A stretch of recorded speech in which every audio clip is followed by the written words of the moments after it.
All right, artists, let's get started doing this really awesome watercolor technique. The first thing you can do is write your name on the back. You're going to get a small piece of fancy paper. This is watercolor paper, so this is really expensive paper. It's really nice. So you're only gonna get one. This is your one practice. Okay, so write your name on the back just so you can remember, we can remember whose is whose. Flip it over and it'll be time to get started. So the first thing you're going to do is actually just paint water, clear water, onto your small watercolor paper. But another thing I want to tell you is you are going to have to probably wake up your watercolor paints. So my watercolor paints look shiny and wet because they were used today, but when you get your watercolor paints, they might look dry. Watercolors don't work if they're dry. They need water. So that's why they're called watercolors. Makes sense, right? So I'm gonna work really quickly today, and you're going to have to work pretty quickly too. So I'm gonna start with just clear water. This is one of the most important steps.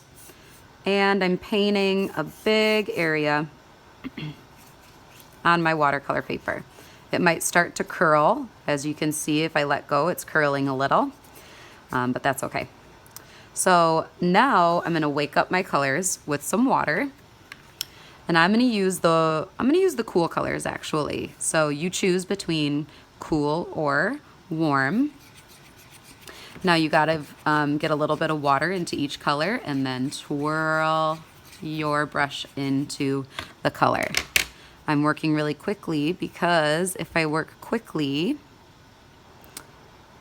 then the magic will happen.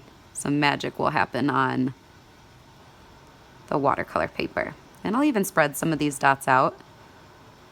If we're doing like a night sky, we wouldn't just simply see dots. So now I'm switching into my purple, making sure to dip into the water and twirl in the purple. I can start with a few dots or just go for some dash motions. Now, the magic won't happen right away. You have to give it time. But you can see I'm adding a little bit of water to help the colors blend. But as we work, the colors will start to blend. Adding a little water into my green. Twirling my paintbrush in there. And I think I'll add some of that green throughout. Feel free to add water as you go.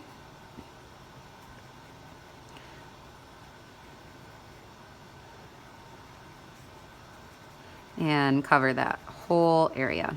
There shouldn't be any white spots, so I'll just go over any white spots I find. From there, raise your hand. I'll have to come over quickly and pour a little bit of salt, just a little bit, into your hand. And with your other hand, you'll pinch it and sprinkle it. Like I said, the magic does not happen right away.